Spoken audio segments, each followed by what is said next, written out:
আজ কি গোঠে যাবি না ভাই, তুই আজ কি গোঠে যাবি না ভাই, আজ কি গোঠে যাবি না ভাই। ওরে গোঠের বেলা ওরে অধিক হলো, তুই আজ কি গোঠে যাবি না ভাই, ওরে গোঠের বেলা অধিক হলো, তুই আজ কি গোঠে যাবি না ভাই। ওরে গোঠের বেলা অধিক হলো, আজ কি গোঠে যাবি না ভাই। ওরে গোঠের বেলা অধিক হলো, আজ কি গোঠে যাবি না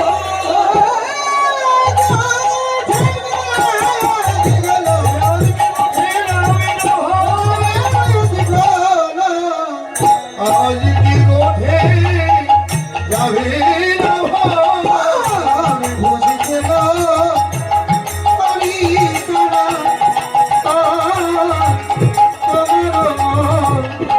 তোরা খোলের ওই পাশেটা এখনো কমেনি, তীব্র সাউল হয়ে গেছে।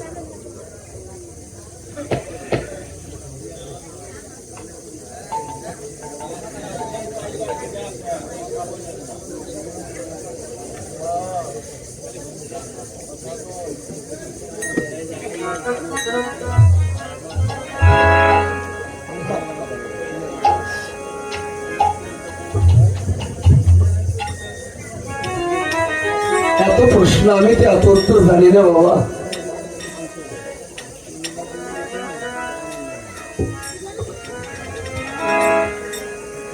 আসলে নবলক্ষ, নবমানে নয়, নবমানে আবার নতুন, নতুন লক্ষ্য। অর্থাৎ যখন একটা মানুষের দিব্য নয়ন উন্মোচন হয়, বুঝতে পারছেন বাবা? দিব্য নয়ন যখন উন্মোচন হয়, আর সেই দিব্য নয়নে যখন, কারণ পরম সত্য যেখানে থাকে, তাহলে পরম সত্যটা কি? পরম সত্যটাই হচ্ছে আমার প্রাণ গোবিন্দ। তাহলে পরম সত্যে যখন আপনার লক্ষ্য প্রবেশ করবে, একটা মানুষের লক্ষ্য অর্থের দিকে, একটা মানুষের লক্ষ্য সম্পদের দিকে, একটা মানুষের লক্ষ্য কোনো নারীর দিকে, মন খারাপ করবেন না। একটা মানুষের লক্ষ্য বিভিন্ন দিকে, কিন্তু এটা পরম সত্য নয়। যখন আপনার মধ্যে তিনটে নয়ন আছে, এই বাহিরে দুটো নয়ন, আবার দ্বিদল পদ্ম আজ্ঞা চক্রে এখানে একটা নয়ন আছে, এটাকে ত্রিনয়ন বলা হয়। যখন আপনার এই ত্রিনয়ন বিকাশ হবে, যখন আপনার না জ্ঞান নয়ন, না জ্ঞান নয়নে ঈশ্বরকে জানা যায় কিন্তু লাভ করা যায় না। ত্রিনয়ন যেটাকে দিব্য শক্তি বলা হয়, জ্ঞান নয়ন, জ্ঞানে মানুষ অনেক কিছু জানতে পারে, কিন্তু জ্ঞানে ঈশ্বর লাভ হয় না। ঈশ্বর লাভ হয় একমাত্র ভক্তিতে। হরিবল হরিবল। এই জন্য জ্ঞান দিয়েও আমাকে পাবে না, গীতায় বলছে না জ্ঞান দিয়েও আমাকে পাবে না। তাহলে আমাকে কে পায়? যারা কনিষ্ঠ ভক্তি আছে সেই আমাকে পায়। তাহলে নতুন লক্ষ্য, যার গুরু কৃপায় হোক, কোন বৈষ্ণবের কৃপায় হোক, কোন সাধুর করুণায় হোক, কোন মহতের কৃপায় হোক, যখন যার ত্রিনয়ন বিকশিত হয়, দিব্য শক্তি বিকশিত হয়, আর গুরু কৃপা বলে যে নয়ন বিকশিত হয়, এটা কি ত্রিনয়ন বলা হয়, এটা কি দিব্য শক্তি বলা হয়। আর ওই দিব্য নয়ন বিকশিত হলে ওই পরম সত্যকে যখন জানতে পারবে, কারণ পরম সত্যকে জানাই জীবের একমাত্র ধর্ম। তাহলে পরম সত্যে যার দৃষ্টি চলে গেছে বাবা, পরম সত্যে যার লক্ষ্য চলে গেছে, এটাকে নবলক্ষ বলা হয়, নবলক্ষ। আর 9 লক্ষ যেটা, যে কথাটা আমি আগে বলেছিলাম, ধবলি শাওলি পিয়লি কৌলি মৃণাক্ষী মৃন্ময়ী সুরভি চন্দ্রমুখী কামধেনু পদ্মগন্ধা, এরা হচ্ছে নবলক্ষ ধেনু।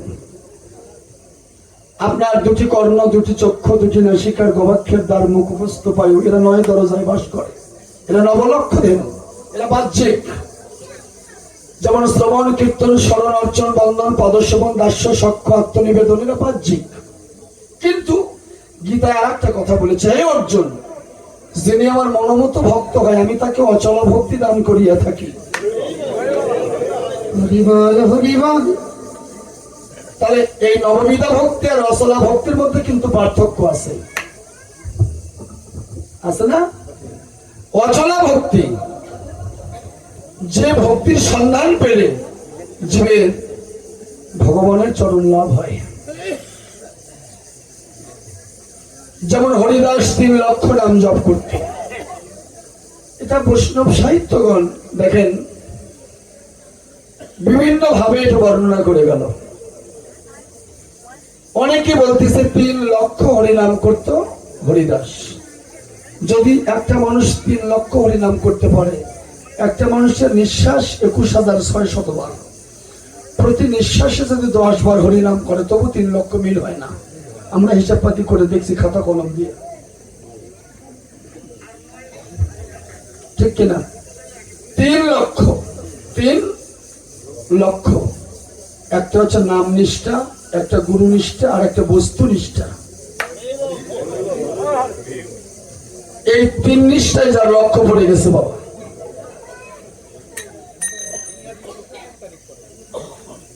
নাম নিষ্ঠা, নামে যার নিষ্ঠা, গুরুতে যার নিষ্ঠারতি, আর বস্তুতে যার নিষ্ঠা, এই 3 নিষ্ঠা যার ঠিক হয়ে গেছে, সেই প্রতিনিয়ত 3 লক্ষ হরিনাম করতেছে। হরিবল হরিবল হরিবল।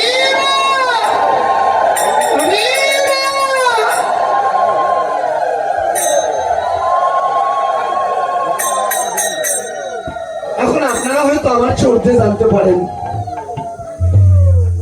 মানুষের জানার তো আর শেষ নাই। একই বস্তু, একই জিনিস, নাম ভিন্ন ভিন্ন হতে পারে, ঠিক কিনা? বস্তু একটাই। যেমন আমার গুরু, তার দিব্য শক্তি ছিল, লেখাপড়া ছিল না, কিন্তু একটা করে ওয়ার্ডের 25 প্রকার ব্যাখ্যা করত। আমার গুরু লেখাপড়া ছিল না, কিন্তু আপনি ইংলিশে প্রশ্ন করলে উনি ইংলিশে উত্তর দিত। তার পুঁথিগত বিদ্যা ছিল না। আপনার প্রশ্ন করতে যে দেরি, ওনার উত্তর দিতে সে দেরি হবে না। তাহলে এত দিব্য শক্তি ওনার ছিল।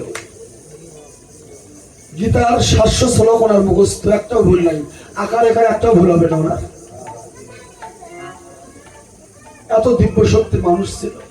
গীতা ভাগবত চৈতন্য ওনার মুখস্থ। ওনার 64টা পালা মুখস্থ ছিল। আসলে দাঁড়াতো, বাবা তোমার কোন পালা শুনবে, প্রভু আপনি একটু এই পালাটা বর্ণনা করেন, করতেছে, কোনো সমস্যা নাই, যে কোনো পালা। অথচ লেখাপড়া নাই, নির্ভুল। বড় বড় অফিসার তার শিষ্য, অফিসারও প্রশ্ন করে উত্তর দিতে পারেনি। আমি নিজে কত দেখছি, অফিসার এসে ইংলিশে কথা বলতো, উনি ইংলিশে উত্তর দিত, অথচ নিজের নামও লিখতে পারতো না। তাহলে এত দিব্য শক্তি তার মধ্যে ছিল। এর বাবা আমার গুরুর সঙ্গ করছে, অনেক করছে। দুধ জল একত্রিত করে দিলে আমার গুরু দুধটা গ্রহণ করতো, জলটা পড়ে থাকতো। এই রাজহংসের ক্ষমতা তার মধ্যে আমি দেখেছিলাম।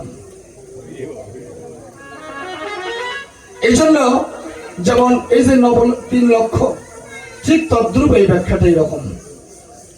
যেমন একটা উদাহরণ শোনেন, নরেন্দ্রনাথ, যার নাম পড়ে হলো স্বামী বিবেকানন্দ, তার গুরু ছিল রামকৃষ্ণ পরমহংসদেব। তো রামকৃষ্ণের তো লেখাপড়া ছিল না, আর স্বামী বিবেকানন্দের তো অনেক লেখাপড়া। তো স্বামী বিবেকানন্দকে একটা ভাগবত দিলেন রামকৃষ্ণ পরমহংসদেব, নরেন আজ থেকে তুমি এই ভাগবতটা অধ্যয়ন করো। তো নরেন সেদিন থেকে ভাগবত পাঠ করে, বিভিন্ন জায়গায় পাঠ করে। কিন্তু ভাগবত কেউ শোনে না। তো নরেন একদিন ভাগবত নিয়ে গেলেন গুরুদেবের কাছে। গুরুদেব, আপনি আমাকে ভাগবত দিলেন অধ্যয়ন করার জন্য, কিন্তু আমি অনেক জায়গায় পাঠ করি, কিন্তু আমার পাঠ তো ভক্তরা শোনে না। তো রামকৃষ্ণ বলছে, নরেন, তোমার ভাগবত তখনই মানুষ শুনবে যখন তুমি সত্যের সন্ধান পাবে। কত দূরের কথা আর কত গুরুত্বপূর্ণ কথা। তাহলে তোমার ভাগবত তখনই শুনবে যখন তুমি সত্যের সন্ধান পাবে। নরেন বলছে, গুরুদেব, সত্য আবার কেমন? ভাগবত খুললেন। রামকৃষ্ণ ভাগবত খুলে শ্লোকটি বের করে দিলেন। শ্লোকের নিচে লেখা আছে, মহামণি ব্যাসদেব, সত্যরূপং পরম ব্রহ্ম। রামকৃষ্ণ বলতেছে, সত্যরূপং পরম ব্রহ্ম, সত্যং হি পরম তপ, সত্য মূলা ক্রিয়া সর্পা, সত্যাৎ পরতর নহি। হে নরেন, সত্যই জীবের তপস্যা, সত্যই জীবের সাধনা, সত্যই জীবের মূল আধার। সত্য ছাড়াই বিশ্ব চরাচর আর কিছুই নাই। নরেন বলছে, গুরুদেব, সত্যটাই আমি চিনলাম না। তা বলছে, দেখো, ব্রহ্ম সত্য। তাহলে ব্রহ্মটা কি? অর্জুন কৃষ্ণের কাছে প্রশ্ন রাখলো, ব্রহ্ম কি, অধ্যাত্ম কি, আর কর্ম কি? শ্রীকৃষ্ণ বলছে, পরমাত্মা ব্রহ্ম, জীবাত্ম অধ্যাত্ম, আর যজ্ঞাদি কর্ম। তাহলে পরমাত্মা যদি ব্রহ্ম হয়, ওই পরমাত্মার প্রতি যার দৃষ্টি স্থাপন হয়েছে, এটাই হচ্ছে নতুন লক্ষ্য। পরমাত্মাতে যার দৃষ্টি পৌঁছে গেছে, বাবা হরি বল, তাহলে অনেক দিকে মানুষের দৃষ্টি চলে যায়, কিন্তু পরমের দিকে কখন যায়? যখন গুরুর কৃপা হয়। গুরু কৃপা না হলে পরমের দিকে দৃষ্টি প্রবেশ করে না। এই জন্য দেখেন, এই জন্য বলছিল, কোটিকে গুটি, কোটি গুটির মধ্যে এক গুটি। আবার কোটি কর্মনিষ্ঠর মধ্যে এক জ্ঞানী শ্রেষ্ঠ। কোটি জ্ঞানীর মধ্যে একজন মুক্ত, আর কোটি মুক্তের মধ্যে একজন দুর্লভ কৃষ্ণ ভক্ত, সেই একমাত্র সাধু সঙ্গ করে।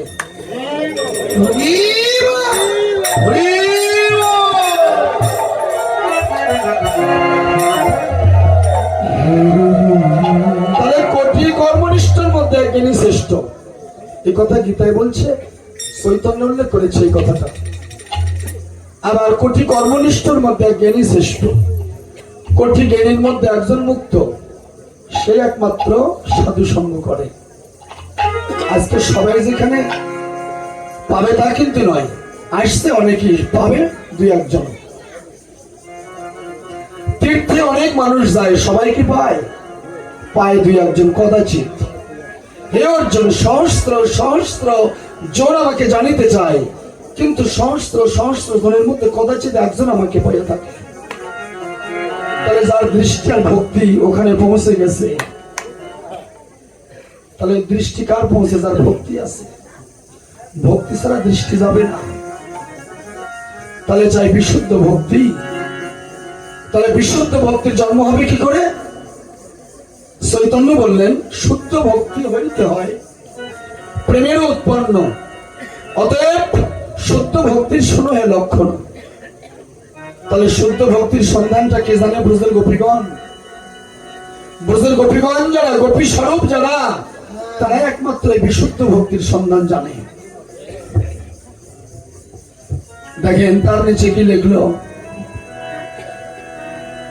অন্য বাঞ্ছা অন্য পূজা, সারি কেন কর্ম, আনুকূল্যে সর্বেন্দ্রিয় কৃষ্ণ অনুশীলন। তাহলে অন্য বাঞ্ছা, অন্য বাঞ্ছা, জীবের তো বাঞ্ছার শেষ নাই, আছে বাবা। জীবের কোটি কোটি লালসা, কোটি কোটি বাঞ্ছা, কিন্তু ভাগবতের অন্ন ভিক্ষায়, এখনকার ভাগবতে এই শ্লোকটা নাই, এটা বাতিল করছে। এটা আগে পুরাতন ভাগবতে আছে, অন্ন ভিক্ষার মধ্যে এই কথাটা লেখা আছে ভাগবতের। কি বললেন? অন্য বাঞ্ছা অন্য পূজা। তাহলে অন্য পূজা বলতে আমরা কি বুঝি? পূজা তো পৃথিবীতে অনেক প্রকার, 33 কোটি দেবতার পূজা, ঠিক কিনা? কিন্তু ওখানে বললেন অন্য বাঞ্ছা অন্য পূজা। তাহলে এখানে বোঝা যাচ্ছে সব পূজা আপনাকে ত্যাগ করতে হবে। তাহলে একটা পূজা, সেটা কি? গুরু, সাধু, গুরু, বৈষ্ণব, পঞ্চতত্ত্ব, রাধাকৃষ্ণ আর সরগোস্বামী, এই কয়টা পূজা তো কেউ ত্যাগ করতে পারবে না। দেখেন মা, কথাগুলো বুঝেন। অন্য বাঞ্ছা অন্য পূজা, সারি জ্ঞান এবং কর্ম। তাহলে জ্ঞান আর কর্মটা কি? জ্ঞান কাণ্ড, কর্মকাণ্ড কেবলমাত্র বিষের ভাণ্ড। অমৃত জানিয়ে যে বালকে খায়, সদা নানা জনি ফেরে, কদার্চ ভক্ষণ করে তার জন্ম অধোপথে যায়। তাহলে ভাগবতের অন্য ভিত্তির কথা এটা। তাহলে জ্ঞান কি? বিভিন্ন ব্রত, হোম, যজ্ঞ, তপস্যা, দেব অর্চনা, এগুলো হচ্ছে জ্ঞান কাণ্ডের মধ্যে। আর কর্মকাণ্ডটা কি? যেটা ক্রিয়াকাণ্ড। জ্ঞান কাণ্ড আর কর্মকাণ্ড, এই কর্মকাণ্ডটাই হচ্ছে ক্রিয়াকাণ্ড, কেবলমাত্র বিষের ভাণ্ড।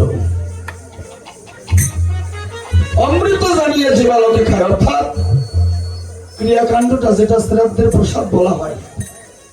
এই জন্য শ্রাদ্ধ আমন্ত্রণে ওই শ্রাদ্ধের চাল যদি কেউ মহাপ্রসাদ বলে ভক্ষণ করে, তাদের ক্ষেত্রে এই কথাটা বলবে। জ্ঞানকাণ্ড, কর্মকাণ্ড কেবলমাত্র বিষের ভাণ্ড। অমৃত জানিয়া যে বালকে খায়, সদা নানা জনি ফেরে, পদার্থ ভক্ষণ করে তার জন্ম অধোপথে যায়। তাহলে যারা হরিনাম করে, যারা প্রসাদ ভোজী মানুষ, তার কি আর ভূতাত্মা প্রেতাত্মা থাকে বাবু? তার সমস্ত আত্মা মিলে একটা আত্মায় পরিণত হয়ে যায়। গীতায় বলছে আত্মা একটাই, কিন্তু আত্মার ভূভাবগুলো ভিন্ন ভিন্ন। তাহলে এই পরম থেকে জীবের জন্ম, আবার এই জীব থেকে ভূতাত্মার জন্ম। এখান থেকে আত্মা রামের জন্ম, ওখান থেকে আত্মা রামেশ্বরের জন্ম, যেটা শৃঙ্গার রস, মৈথুন ক্রিয়া কার্য। তার আত্মারামের কাজ কি? হরিনাম শ্রবণ করা। পরমাত্মা নাভিতে কি তার সেবা? কি? বায়ু এই যে 21,600 বার আসা যাওয়া করতেছে আপনার মধ্যে, পরমাত্মার সঙ্গে দেখা করতেছে, এই যে আসা যাওয়া 21,600 বার দম জীবের যেন না হয় কম। তাহলে দমে দমে যে হরিনাম, এখানে বৈষ্ণবগণ 3 ভাগে ব্যাখ্যা করলেন। হরিদাস যে 3 লক্ষ নাম করত, 1 লক্ষ নাম করত মনে মনে, 1 লক্ষ নাম করত এই বায়ুর সাথে, আর 1 লক্ষ হরিনাম করত একটু জোরে জোরে। কেন? হরিনাম শুনে জীব জন্তু কীট পতঙ্গ সবাই যেন উদ্ধার হতে পারে। দেখেন এখানে 3 ভাবে প্রকাশ করলেন বৈষ্ণবগণ। আর যারা আদি তত্ত্বের মানুষ, তারা আর একটা ব্যাখ্যা করলেন, যে কথাটা আগে বলেছিলাম। তাহলে 3 ভাবে করলেন, জোরে জোরে করলেন হরিনাম। যেমন কালকে হলো এখানে জোরে জোরে উচ্চস্বরে হরিনাম হলো। এই হরিনামের ধ্বনি যতদূর পর্যন্ত পৌঁছে গেছে, ততদূর পর্যন্ত জীব জন্তু কীট পতঙ্গ তৃণ গুল্মলতা বৃক্ষরাজি যারা আছে সবাই উদ্ধার হয়ে গেল।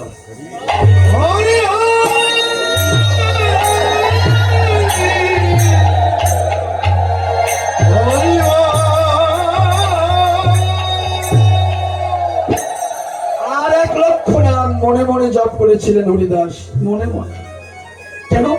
এই দেহের ভিতরে যে বিকারগুলো আছে, এদেরকে পথে আনার জন্য, এদেরকে শোধিত করার জন্য। আর 1 লক্ষ নাম বায়ুর সাথে করলেন, যে নাম সেই কৃষ্ণ ভজন নিষ্ঠা করি, নামের সহিত আছেন আপনি শ্রী হরি। এই যে বায়ুর সাথে 21,600 বার আসা যাওয়া করতেছে বায়ুর সাথে, তাহলে উনি যে আসতেছে আপনার মধ্যে, এসে পরমের সাথে দেখা করতেছে, তাহলে উনি এসে আপনাকে কি বললো, আর যখন চলে গেল তখন আপনাকে কি বলে গেল?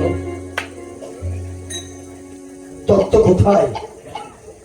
তাহলে উনি আপনার মধ্যে আসতেছে, এসে কি বললো, আর যখন চলে গেল যাওয়ার সময় কি বলে গেল? এই যে পরম তত্ত্ব।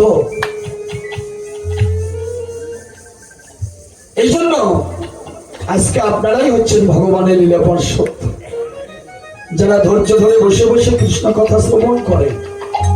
কীর্তনম শ্রবণম ভজন, কীর্তন শ্রবণ করলেই ভজন হয়, সে বুঝুক আর না বুঝুক। সে যদি একাগ্র চিত্তে বসে বসে কীর্তন শ্রবণ করে, কি বললেন, 1 বৎসর হরিনাম করে যে ফল লাভ হয়, অষ্টকালীন লীলা কীর্তন 24 ঘন্টা বসে বসে যদি নিবিড় করে একাগ্র চিত্তে যদি সে কৃষ্ণ কথা শ্রবণ করে, তাহলে 1 বৎসরের হরিনামের ফল একদিনের মধ্যে লাভ হয়ে যাবে।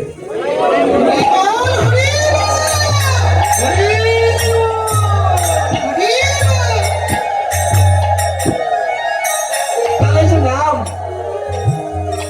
নামের সন্ধান, তাহলে যে নাম সেই কৃষ্ণ ভজন নিষ্ঠা করি, তাই না বাবা? আসলে নাম কোনটা? তাহলে একটা বস্তু আর একটা ব্যক্তি। তাহলে আপনি যখন নামটা জপ করছেন, নিশ্চয়ই তাহলে ব্যক্তি, কোন ব্যক্তিকে অনুসরণ করেই তো নাম জপ হয়, ঠিক কিনা? তাহলে ব্যক্তি কি ব্যক্তি থাকে, বস্তু আকার ধারণ করে না? কখনো ব্যক্তি, কখনো বস্তু। যেমন এই যে দাঁড়িয়ে আছে, এটার নাম কি বলেন আপনারা? স্ট্যান্ড। আচ্ছা, স্ট্যান্ডটা যদি, স্ট্যান্ডটাকে যদি আমি যেতে বলি, কি যেতে পারবে? তাহলে এই স্ট্যান্ডটাকে গতিশীল করতে হলে, এখান থেকে ওখানে পাঠাতে গেলে এটাকে বল প্রয়োগ করতে হবে। কথাটা বুঝে যায়? তত্ত্ব অনেক দূরে চলে গেছে বাবা। তাহলে নাম তো নামের ঠিকানাতেই আছে, তাহলে নামটা আপনি পাবেন কি করে? যেহেতু বলছে যে নাম সেই কৃষ্ণ, কোনো পার্থক্য নাই। তাহলে এটা যদি নাম হয়, এটা বস্তু, এই বস্তুটাকে ওখানে পাঠাতে গেলে এটার সঙ্গে কোন যান্ত্রিক সভ্যতা সেটিং করা লাগবে, ঠিক কিনা? কোন শক্তি সঞ্চার করতে হবে, কোন বল প্রয়োগ করতে হবে। তাহলে যে নাম সেই কৃষ্ণ ভজনিষ্ঠা করি, তাহলে এই নাম ভজ, এই নাম জপ, এই নাম লহ। লহ মানে ধারণ করা, ভজা এটা গোপন বিষয়, আর জপ এটা মুখে উচ্চারিত। কেন? এই কথাটা গীতায় বলেছেন এক জায়গায়, হে অর্জুন, যজ্ঞের মধ্যে জপ যজ্ঞ শ্রেষ্ঠ, এটা গীতায় এক জায়গায় বলছে। আর এক জায়গায় বললেন, যদি আমাকে কেউ ডাকার মতো ডাকতে পারে, এটাও গীতায় বলছে, বলেনি বাবা? যদি কেউ ডাকার মতো ডাকতে পারে, যদি কেউ আকুল প্রাণে ডাকতে পারে, সে মুক্ত সিদ্ধ। ভগবানকে যারা আকুল প্রাণে ডাকে তারা মুক্ত সিদ্ধ, তার আর জন্ম হবে না। তাহলে ডাকার মতো ডাকতে হবে। তাহলে আপনি ডাকবেন কোথায়? সে তো আপনার মধ্যেই, আপনার ডাক ওখানে পৌঁছিচ্ছে না, তিনি তো আপনার মধ্যেই বসে আছে না বাইরে। তাহলে আপনার দৃষ্টি ওখানে পৌঁছিচ্ছে না। যখন আপনার ডাক পৌঁছে যাবে, তখন ভগবান জাগ্রত হয়ে আপনার সাথে কথা বলবে। তাহলে ডাকটাকে পৌঁছিতে হবে। আমি ডাক জানি না, আমার ডাকের মধ্যে প্রেম নাই, আমি হরিনাম করি, নামের মধ্যে আমার প্রেম নাই, তাহলে প্রেম ছাড়া ভগবান মিলবে বাবা? তাই মীরাবাই কি বললেন, বিনা প্রেম সে নাহি মেলে নন্দলালা। বিনা প্রেম সে নাহি মেলে নন্দলালা, প্রেম ছাড়া মিলবে না। কোথায় স্বর্গ কোথায় নরক কে বলে তা বহুদূর, মানুষের মাঝে স্বর্গ নরক মানুষেরই সুর। সুর সুর মানে দেবতা, তাহলে মানুষ সুর, মানুষই দেবতা, বুঝতে হবে আপনাকে। নজরুল একটা কথা বলেছিল, মিথ্যা বলিনি ভাই, এই হৃদয় মন্দির ছাড়া বড় কোনো মন্দির কাবা নাই। এটা নজরুল বলেছিল, কবি নজরুল। চণ্ডীদাস বলেছিল, সবার উপরে মানুষ সত্য, তাহার উপরে নাই, এই মানুষই সত্য। বিশ্ব ব্রহ্মাণ্ডে যেখানেই যান ভগবানের সাথে দেখা হয় না, শুধু মানুষ আর মানুষ, মানুষ আর মানুষ, খালি মানুষ আর মানুষ, ঠিক কিনা? ভারতের ভাবা পাগলা বলেছিল, আমি মানুষ ভালোবাসি রে, আমি মানুষ ভালোবাসি। ভাবা পাগলা আর একটা কথা বলেছিল, ভক্তের চরণে ভক্তি করলে সেই ভক্তি ভগবানের চরণে পৌঁছে যায়। হরি বল হরি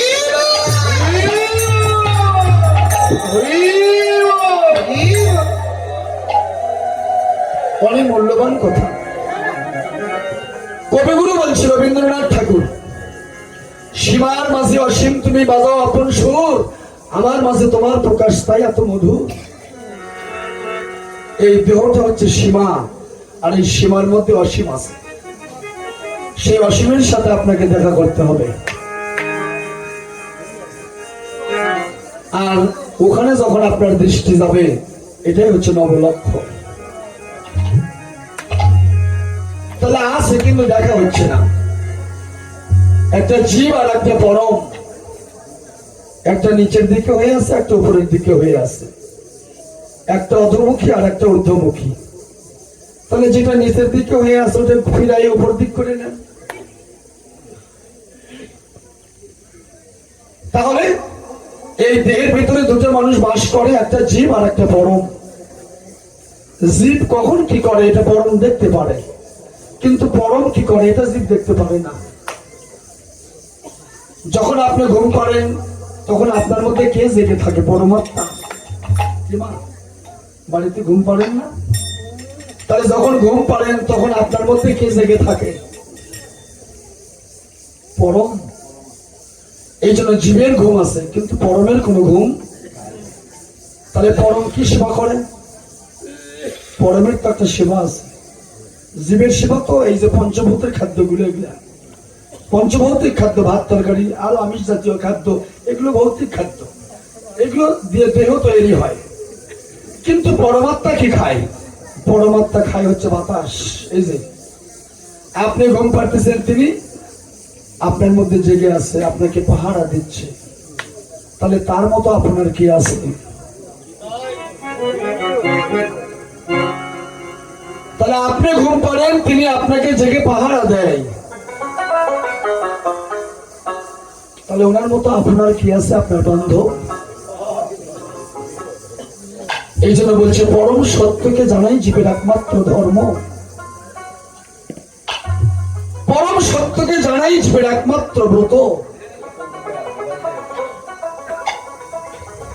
এই জন্য পরম সত্য আমার প্রাণ গোবিন্দ, তার এক অংশ আপনার মধ্যে বাস করে।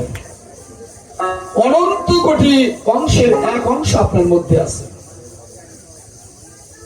আর ওই অংশটা জাগ্রত করলেই আপনি ওখানে পৌঁছতে পারবেন, তাছাড়া পারবেন না। এই জন্য পেতে বলেন আত্মারাং বৃদ্ধি, তুমি তোমার আত্মাকে জাগাও, আত্মাকে জাগাও। তাহলে এই আত্মা জাগবে কি করে? তুমি তোমাকে জাগ্রত করো। গ্রিক দার্শনিক সক্রেটিস বললেন, নো দাই সেলফ, আগে নিজেকে জানো, তুমি তোমাকে চেনো, আর তোমাকে চিনলেই তুমি আমাকে চিনতে পারবে।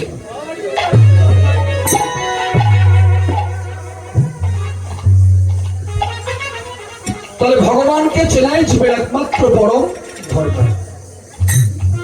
কারণ আমরা ভগবানের অংশ, প্রত্যেকটা জীব কৃষ্ণ অংশ, তাই কৃষ্ণকে লাভ করাই জীবের পরম ধর্ম। এই জন্য বলছে ব্রহ্ম সত্য আর সব মিথ্যা। আমার দেহটাও মিথ্যা, এই দেহের ভেতরে যিনি আছে তিনি সত্য। এই দেহটা পঞ্চভূত থেকে তৈরি। যেদিন এই পরম সত্য বিদায় নিয়ে চলে যাবে, সেদিন এই মিথ্যা দেহটা শ্মশানে এসে দাহ করে পুরো ছাই করে দিবে, বাংলার করে দিবে। সেদিন পঞ্চভূতির দেহ পঞ্চভূতে বিলীন হয়ে চলে যাবে।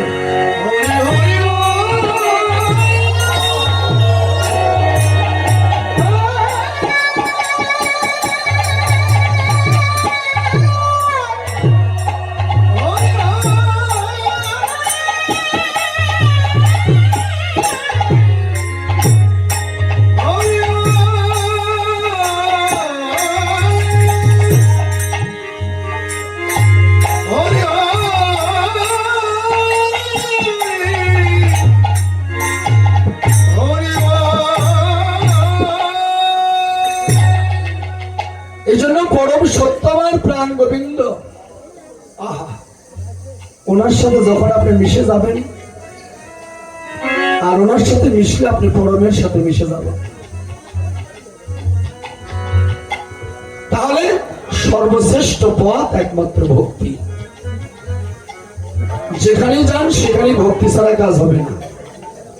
সেটা এখন বৈদিক ভক্তি হোক আর আধ্যাত্মিক ভক্তি হোক। যেটা আগের ভক্তি, যখন মানুষ উপাসনার মন্ত্র গ্রহণ করে, যখন মানুষ শিক্ষা করে পৌঁছে যায়, যেটা বৈষ্ণবত্ব, যেটা বৈষ্ণবত্ব লাইন, যেটা এটা উপাসনার ঘর। কি বাবা? তাহলে ওখানে কিছু ভক্তি আছে, সে ভক্তিটা এখানকার জন্য নয়। কারণ এটা মায়ের জগৎ, এখানকার ভক্তি আলাদা আর ওখানকার ভক্তি আলাদা। এই জন্য ওটাকে বলা হচ্ছে আত্মনিবেদনীয় ভক্তি। ওটা আত্মনিবেদনীয় ভক্তি, ওটা অচলা ভক্তি। তাই চৈতন্য বললেন, সাধন ভক্তি হইতে হয় রতির উদয়, রতি গাঢ় হইলে তার প্রেম নাম কয়।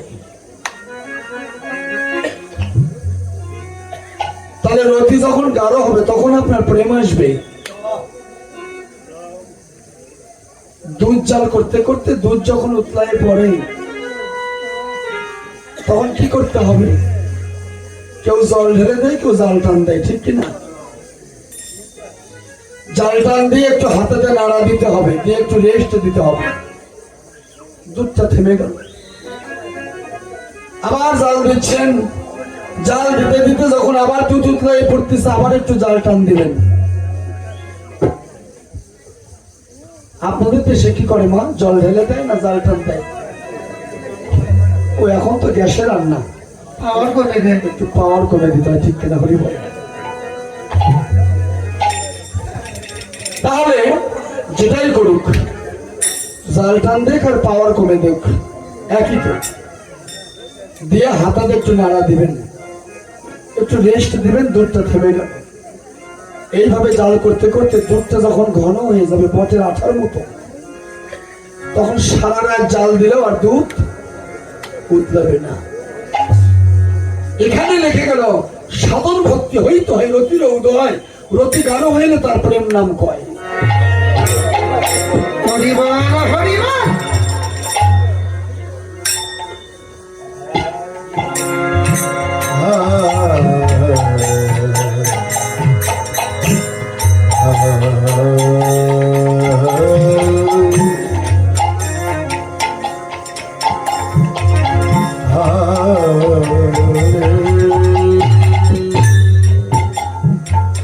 তাহলে শ্রীরাম শ্রীরাম যায় দেখলেন মা নন্দরানী তার বাৎসল্য প্রেমে দক্ষিণ হস্ত দিয়ে গোপালের দক্ষিণ চরণের ধুলি মা শিরে ধারণ করছে।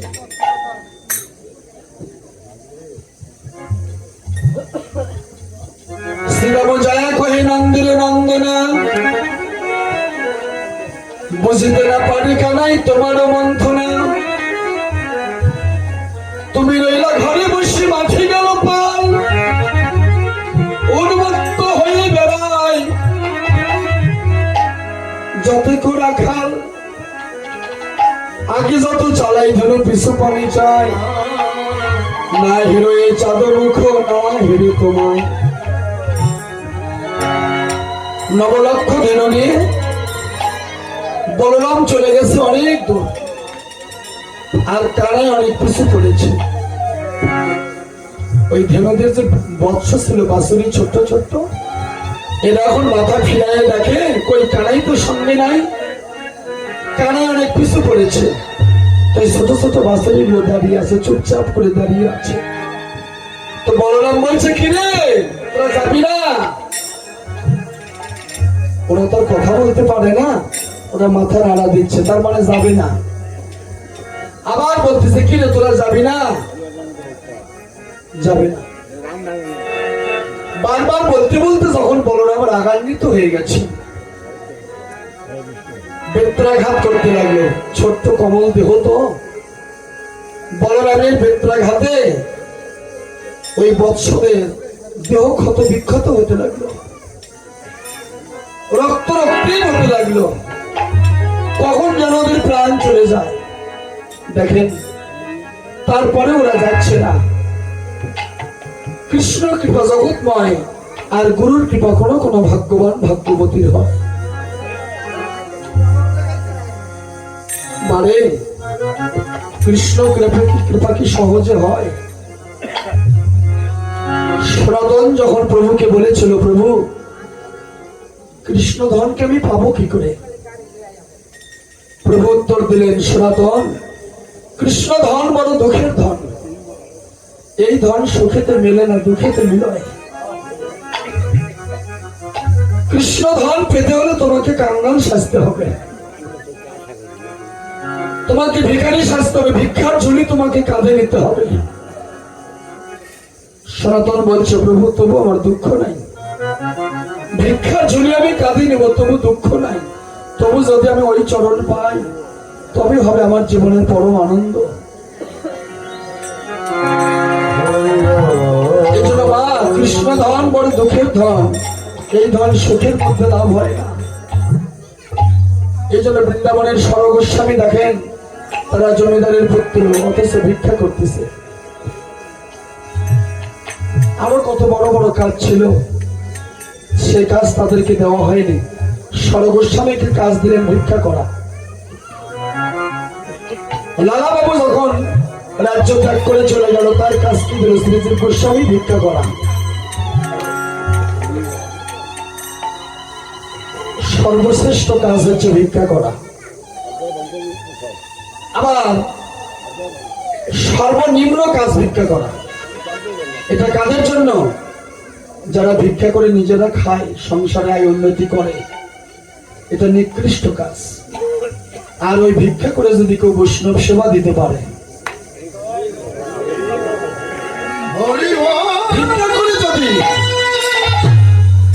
ভিক্ষা করে যদি ভগবানের সেবা দিয়ে ওই প্রসাদ যদি বৈষ্ণব সেবা দিতে পারে, তখন এই ভিক্ষা হয় উৎকৃষ্ট।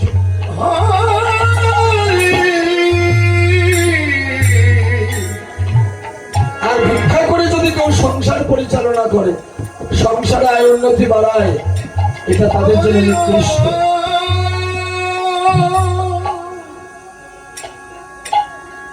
তাহলে কৃষ্ণ ধন বড় দুঃখের ধন। এই ধন সুখেতে লাভ হয় না, দুঃখেতে মিলায়। এই জন্য কৃষ্ণ ধন পেতে হলে আপনাকে কাঙ্গাল হতে হবে। কাঙ্গাল ছাড়া পাবেন না। এই জগতে কেউ কাঙ্গাল না হওয়া পর্যন্ত পায়নি, আপনিও পাবেন না। এই জন্য কাঙ্গাল হতে হবে, দিনের অধিক কাঙ্গাল সাজতে হবে। ভগবানের চরণে প্রতিনিয়ত আপনাকে একটু প্রেম অর্পণ করতে হবে। কারণ নয়নের জল যতক্ষণ না দিয়েছেন ততক্ষণ কৃপা লাভ হয় না। এই জন্য কাঁদতে হয়। কাদাই ছিবে ভজন আর কাদাই ছিবে সাধন। না কাঁদলে পথ পরিষ্কার হয় না, না কাঁদলে একটা মানুষের জীবন পরিবর্তন হয় না, না কাঁদলে সে কখনো অভ্যাস করতে পারে না। এই জন্য কাঁদতে হবে, না কাঁদলে হবে না।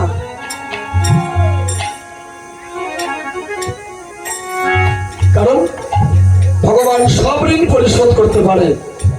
এই ভক্ত ঋণ পরিশোধ করার জন্য ভগবান কলিতে কাঙ্গাল হয়েছে, একমাত্র ভক্তের ঋণ পরিশোধ করার জন্য।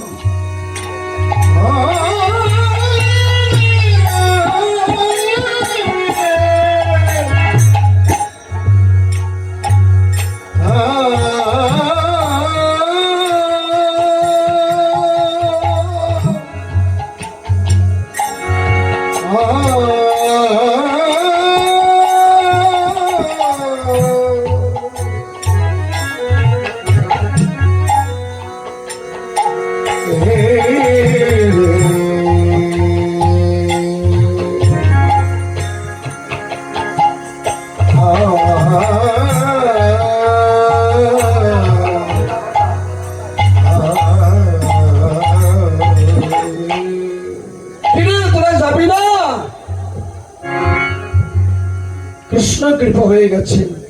আজকে ধন্যবৎস তারাও বাক শক্তি ফিরে পেল। দাদা, বলরাম যে সবার দাদা হয়, তাই বৎসগণ ডাকছে, দাদা তুমি যতই আঘাত করো না কেন,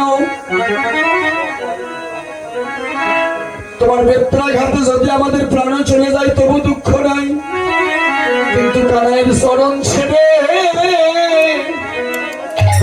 আমরা যাব না গো।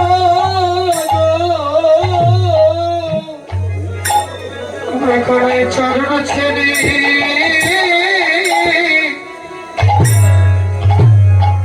উড়ে যাব না গো। কানাইয়ের চরণ ছেড়ে যাব না গো। কানাইয়ের চরণ ছেড়ে আমরা যাব না গো। কানাইয়ের চরণ ছেড়ে যাব না গো। তুমি যতই রাখা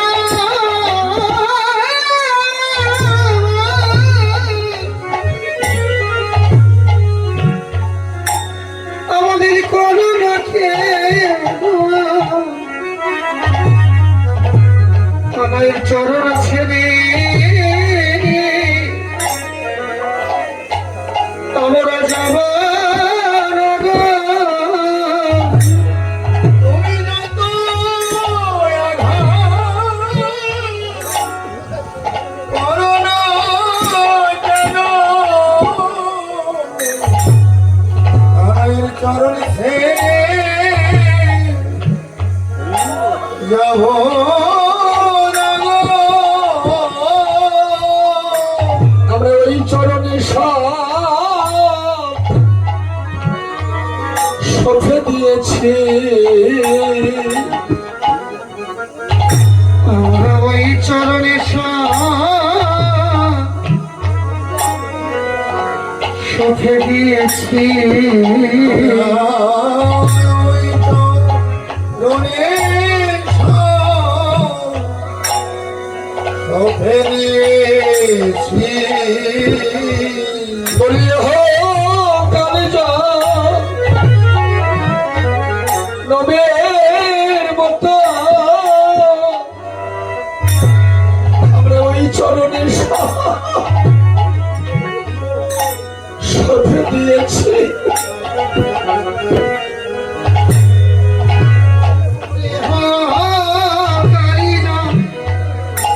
নভের মতো তোর ওই চরণে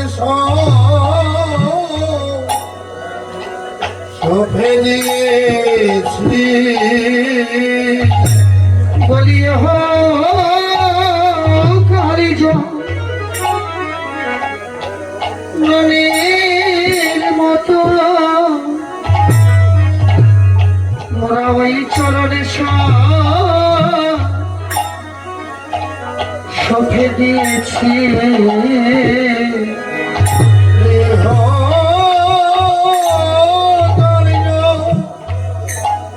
জনমের মতো তোর ওই চরণে সঁপে দিয়েছি।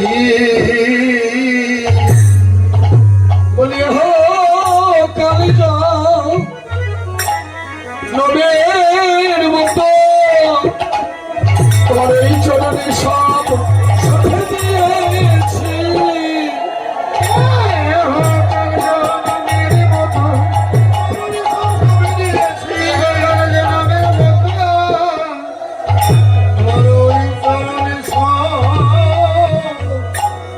সঁপে দিয়েছি।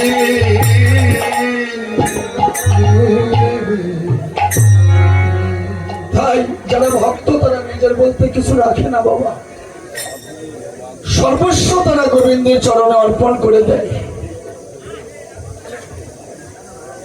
মরিলে না হেদারে কানাই ভাই তোর সঙ্গ চাই,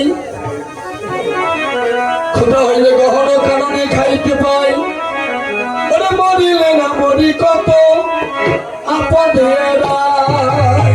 মরিলে না মরি কত আপদে রায়।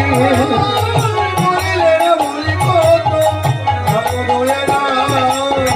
জন্মে জন্মে পাই যেন তোমায় হেন ভাই। জন্মে জন্মে পাই যেন তোমায় হেন ভাই। জন্মে জন্মে পাই যেন তোমায় হেন ভাই। সঙ্গ ছড়া করিস না ভাই। ছাড়া করিস না ভাই। সঙ্গ ছড়া করিস না ভাই। ছাড়া করিস না ভাই। সঙ্গ বড় ভালোবাসি, সঙ্গ ছাড়া করিস না ভাই। সঙ্গ বড় ভালোবাসি, সঙ্গ ছাড়া করিস না ভাই। সঙ্গ বড় ভালোবাসি, সঙ্গ ছাড়া করিস না ভাই।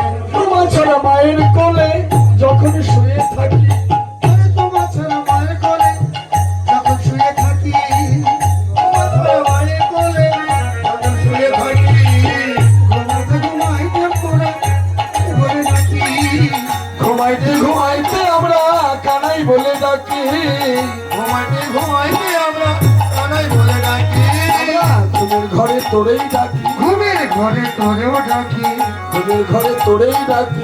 ঘুমের ঘরে ও তোরে ডাকি। বলিয়া তোরই তোরে ভালোবাসি, ঘুমের ঘরে তোরেই ডাকি। তুই তোরে ভালোবাসি, ঘুমের ঘরে তোরেও ডাকি। তুই তোরে ভালোবাসি, ঘুমের ঘরে তোরে ডাকি। আর ঘুমাইতে ঘুমাইতে আমরা কানাই বলে ডাকি। ঘুমাইতে ঘুমাইতে আমরা কানাই বলে ডাকি। ভাগবত বলছে, ভাগবত।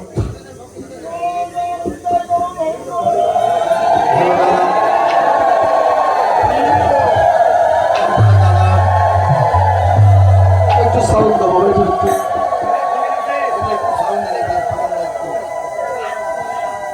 মেন ভোকালের সাউন্ডের সাথে তো সাউন্ড হয়নি দাদা। কষ্ট হচ্ছে দাদা, খুব কষ্ট হচ্ছে। শ্রীমদ ভাগবত বলছে, ভাগবত। বক্সে বানান জয় রাধি জয় রাধা মাধু। ভাগবত বলছে, কিরে কানাই, একদিন বড় তৃষ্ণার্ত হয়ে কালিদহ সাগরে প্রবেশ করে কালিদহের বিষাক্ত জল আমরা পান করেছিলাম। কালিদহ সাগরের বিষাক্ত জল পান করে আমাদের সবার প্রাণ চলে গেল। কানাই, আমরা মরলে তুই বাঁচাতে পারিস, কিন্তু তুই যদি কোনোদিন মরে যাস সেদিন তোকে কে বাঁচাবে? ভাগবত কি মধুর। আমরা মরে গেলে তুই বাঁচাতে পারিস, কিন্তু তুই যদি কোনোদিন মরে যাস সেদিন তোকে কে বাঁচাবে? তার সে এক কাজ কর ভাই, তুই যে বাঁচা মরার মন্ত্র জানিস, ওই মন্ত্রটি আমাকে শিখাইয়ে দে। তুই যদি কোনোদিন মরে যাস সেদিন ওই মন্ত্র দিয়ে আমরা যেন তোকে বাঁচাতে পারি। কানাই বলছে, সকালে আমি আর তোদেরকে কি দেব? আমার আর কি আছে? আমার বলতে যা কিছু ছিল সবই তো তোদেরকেই দিয়েছি। একমাত্র বাঁচামনের মন্ত্রটুকু নিয়ে আমি বসে আছি। এই বাঁচামনের মন্ত্র যদি আমি তোদেরকে শিখাই দেই, শ্রীরামরে সুদামরে, সেদিন হইতে জগতে হা কৃষ্ণ বলে আমায় কেউ ডাকবে না।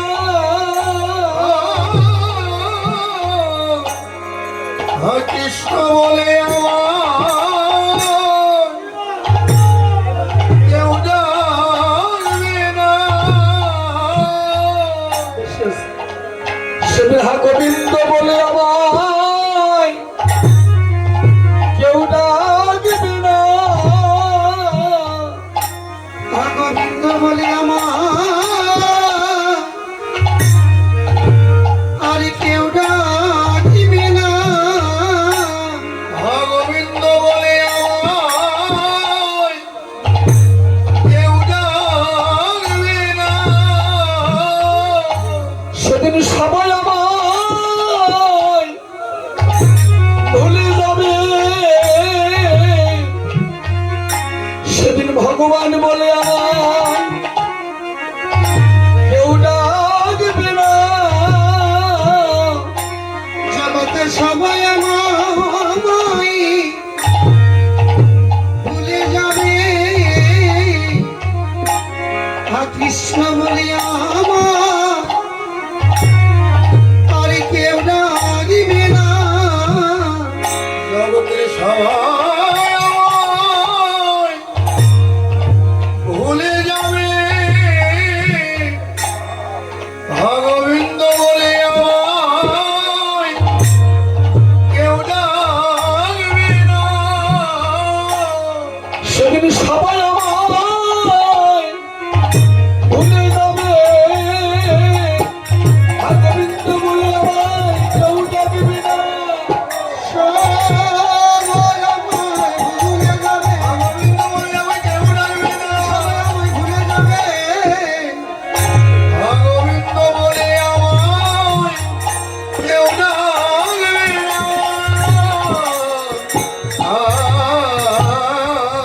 সত্যি বাবা, যতদিন আপনার স্বার্থ আছে ততদিন আপনাকে সবাই ভালোবাসবে। যেদিন আপনার স্বার্থ থাকবে না সেদিন পিছনে চেয়ে দেখবেন আপনার পিছে আর কেউ নাই। যতদিন অর্থ আছে ততদিন সবাই আপনার সঙ্গে আছে, যেদিন অর্থহীন হয়ে যাবেন সেদিন আর কেউ থাকবে না। তাই ওরে কি করিব ওরে শিব, ওরে করব আমি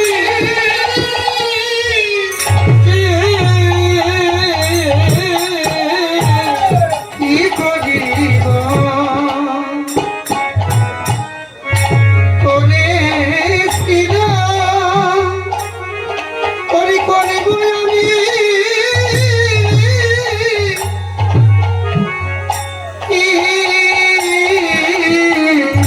ওরে সুরাবন্ধে ভরা পড়ে সখানে আমি বসে রয়েছি। চূড়াবন্ধী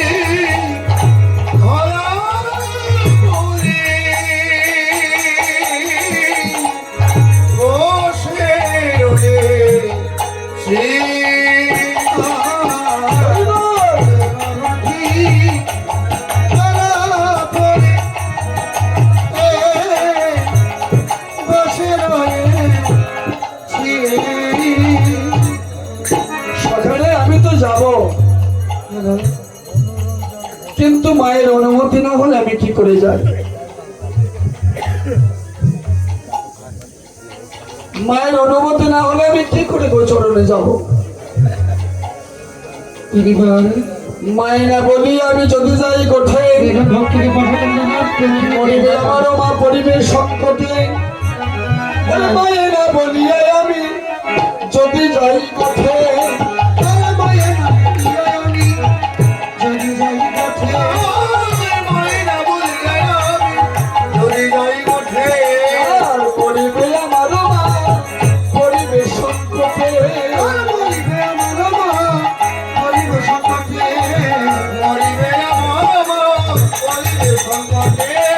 মাতো প্রাণী বাঁচবে না ভাই, মাতো প্রাণী বাঁচবে না ভাই, আমি মায়ের একা গোপাল, মাতো প্রাণী বাঁচবে না ভাই, আমি মায়ের একা গোপাল, মাতো প্রাণী বাঁচবে না ভাই। আমি মায়ের একা গোপাল, মাতৃ প্রাণে বাঁচবে